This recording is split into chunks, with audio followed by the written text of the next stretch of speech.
Hello friends, welcome to my online channel. I am Vicky Rai और आज जो मैं क्वेश्चन सॉल्व करने जा रहा हूँ वो क्लास 10th के मैथ्स का एक्सरसाइज 4.3 का क्वेश्चन नंबर 6 है। ये क्वेश्चन कहता क्या है कि एक आयताकार खेत का विकर्ण उसकी छोटी भुजा से 60 मीटर अधिक लंबी है। यदि बड़ी भुजा छोटी भुजा से 30 मीटर अधिक हो तो खेत की भुजाएं ज्ञात कीजिए। यानी इसकी चर्चा जो हो रही है वो आयत से हो रही है। सो इसके लिए हम लोग क्या करते हैं कि एक आयत को ड्रॉ करते हैं। एक आयत को हमने ड्रॉ कर लिया और आयत का ड्रॉ करोगे और उसमें हमने एक विकर्ण AC एक विकर्ण दे दिया। AC एक विकर्ण दे दिया तो जब ऐसा करते हो तो क्या होता है आपका इसमें कि जो छोटी भुजा ये जो है ए वाली भुजा छोटी होगी और ये वाली भुजा बड़ी होगी। तो ये जो छोटी भुजा और इसमें जो क्वेश्चन कह रहा है कि छोटी भुजा से ही विकर्ण 60 मीटर अधिक है और दूसरा कह रहा है कि बड़ी भुजा भी छोटी भुजा से 30 मीटर अधिक है, यानी छोटी भुजा से कंपैरिजन हो रहा है दोनों का। तो छोटी भुजा को हम लोगों ने x मान लिया, माना कि ये x मीटर है छोटी भुजा। तो विकर्ण क्या कहता है? तो विकर्ण कहता है कि छोटी भुजा से 60 मीटर अधिक लंबी है। तो विकर्ण कितना हो गया? x + 60, यानी अधिक है, लंबी है, अधिक ज़्यादा के लिए हम लोग प्लस देते हैं। सो ये आपका x + 60 हो गया ये विकर्ण। और बड़ी भुजा के बारे में क्या कहता है कि बड़ी भुजा छोटी भुजा से 30 मीटर अधिक है। तो बड़ी भुजा जो है छोटी भुजा से 30 मीटर अधिक है। सो ये x + 30 मीटर है। अब इसमें जब आप इसको देखोगे ए बी और ये जो है सी, ये मिलके एक त्रिभुज बना रहा है। और आयत में क्या होता है कि आयत का जो प्रत्येक कोण होता है वो 90 डिग्री का होता है, यानी ये समकोण त्रिभुज हो गया। तो समकोण त्रिभुज हो गया। तो समकोण त्रिभुज में क्या होता है? 90 का जो सामने वाला भुजा होता है वो कर्ण होता है, यानी ये AC कर्ण हो गया। बाकी बचा आपको दो भुजा AB और BC। तो AB और BC में एक आपका लंब हो गया और एक आपका आधार हो गया। सो इसी चीज़ को हम लोग यहाँ पे मानते हैं कि माना कि आयताकार खेत की छोटी भुजा x मीटर, ठीक है। तो आयताकार खेत की छोटी भुजा क्या है? x मीटर माना हमने।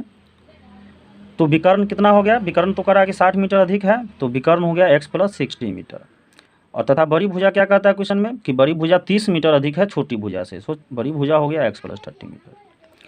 अब जो है इसमें इसके अलावा इसमें कोई रिलेशन क्वेश्चन में नहीं दिया गया हुआ है। सो हम लोग क्या करते हैं कि अब इसी में हम लोग रिलेशन को, इस आयत में रिलेशन को खोजते हैं। तो ये आयत में ये समकोण त्रिभुज ABC है।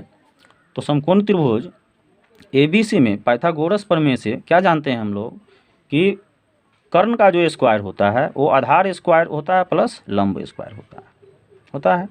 तो कर्ण जो है ये है, तो कर्ण का नाम यहाँ क्या है? AC। तो AC का स्क्वायर इक्वल टू आधार क्या है? AB। तो AB का स्क्वायर प्लस लंब क्या है? लंब ये BC है, तो BC का स्क्वायर। अब इसके जगह पे इसके वैल्यू को हम लोग पुट करते हैं। AC का स्क्वायर है तो AC का वैल्यू क्या है? x + 60 है, सो x + 60 का स्क्वायर। AB का स्क्वायर है तो AB क्या है? x + 30 है, सो 30 का स्क्वायर। BC कितना है? x है, सो x का स्क्वायर। अब हम लोग इसी को आगे सॉल्व करके द्विघात समीकरण हम लोग प्राप्त करते हैं, ठीक है।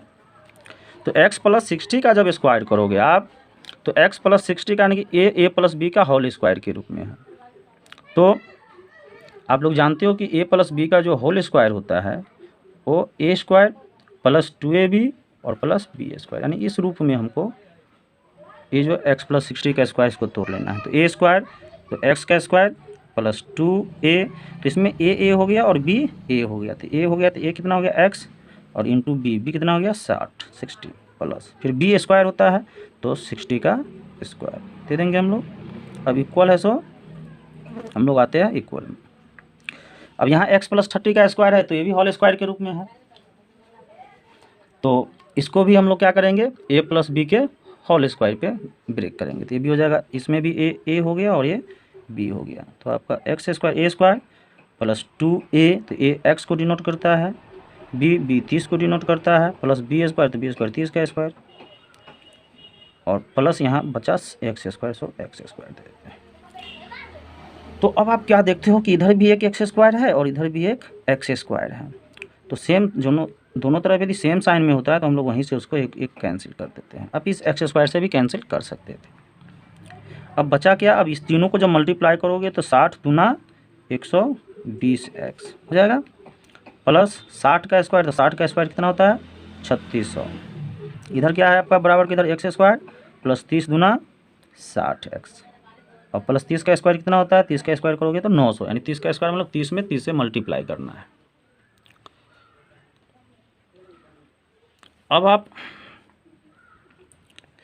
क्या करो, इधर एक्स स्क्वायर वाले चीज़ को इधर लाना होता है, तो इस समीकरण के पूरे चीज़ को इधर ले आओ, x square plus 60x plus 900।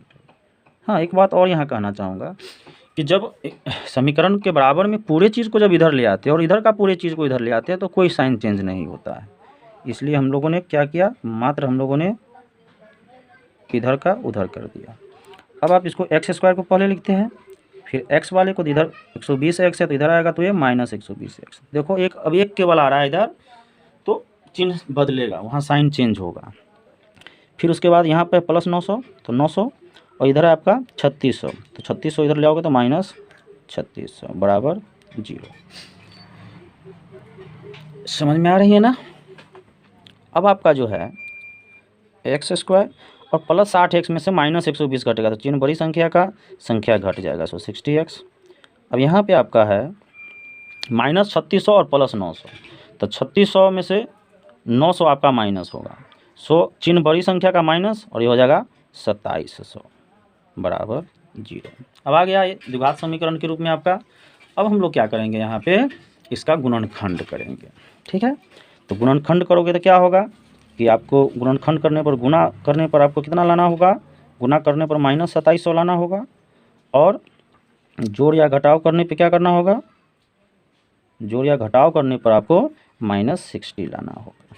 तो ऐसा दो नंबर कौन सा होगा कि जिसको आप जोड़ या घटाव करोगे तो माइनस 60 और उसका गुना करने पर माइनस 2700 आ जाएगा। तो वह दो संख्या आपको 90 और 30 हो जाएगा, है ना, 90 और 30 हो जाएगा, यानी 90 गुने 30। तो ये दोनों को गुना करते हो तो 2700 आ जाता है, और 90 में से 30 चला जाएगा तो 60 भी आ जाएगा।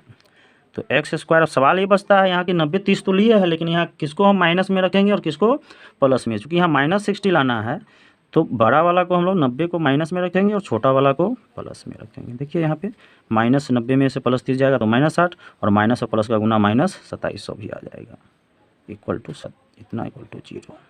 अब क्या करोगे आप, अब हम लोग क्या करते हैं, दो दो का ग्रुपिंग करते हैं। तो एक्स स्क्वायर माइनस 90x और फिर प्लस 30x माइनस 2700 बराबर 0 हो गया। अब क्या करोगे, दोनों में से x कॉमन लोगे तो x माइनस 90, और इस दोनों में से क्या करोगे, 30 कॉमन लोगे तो ये हो जाएगा x माइनस ये भी हो जाएगा 90 0।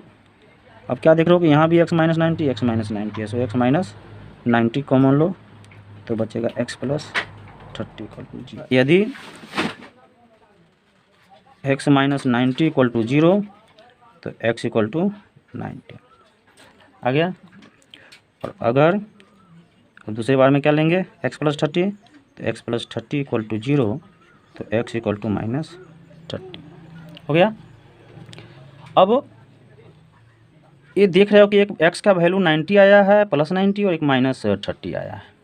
तो आयत की जो भुजा होती है वो भुजा माइनस में नहीं हो सकता है, सो ये जो माइनस आया है वो आपका अमान्य हो जाएगा, इसको नहीं माना जाएगा। किसको मानेंगे, 90 को मानेंगे। अतः आयताकार खेत की छोटी भुजा बराबर, हमने यहाँ माना था, ये ऊपर में क्वेश्चंस में माने थे हमने कि आयताकार खेत की छोटी भुजा कितना माने थे, आपने x मीटर माना था, और x का वैल्यू आपका कितना आया 90, तो 90 मीटर। एक आंसर आपका ये हो गया। और आयताकार खेत की बड़ी भुजा को आपने कितना माना था, x प्लस 30 मीटर माना था आपने। सो आप क्या करोगे, x का वैल्यू 90 आया, सो 90 लिखोगे, और 90 में 30 प्लस करोगे, तो 90 में जब आप 30 को प्लस करोगे तो कितना हो जाएगा, 120 मीटर। तो यही दो आपका आंसर 90 मीटर।